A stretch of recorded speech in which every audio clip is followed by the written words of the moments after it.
salamat. Naomi Dalit, live yan mula sa Makati. Nakita po natin na nandun pa rin yung mga problema, no? Paulit-ulit na yung sa balota, yung sa sistema. Pero at least may mga kababayan pa rin tayong willing na pumila at maghintay at may pasensya po sila. Samantala, mismong balota naman ang naging problema sa barangay Bagong Silangan Elementary School sa may Payatas, Quezon City. Ito si Andre Bautista na may report.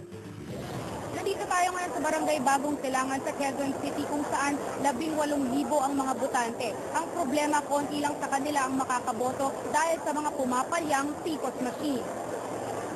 Sa classroom na ito, hindi lang namamatay-matay ang PCOS machine, maliit pa ang size ng balota. Kaya naman ang mga teacher, todo gupit sa gilid ng mga automation ballot. 1,000 ang nakatokang boto sa bawat PCOS machine, pero alas 12 na ng tanghali, 59 ballots pa lamang ang nabibilang ng makina. Ang malala pa, 4 na daw ang presinto na ganito din ang sitwasyon. Kaya naman ang mga botante sa Bagong Silangan naghihimutok sa galit. Pakinggan natin ang kanilang mga hinaing. Mabagal ang botohan. 100 kami hanggang ngayon. Nasa 50 pa lang.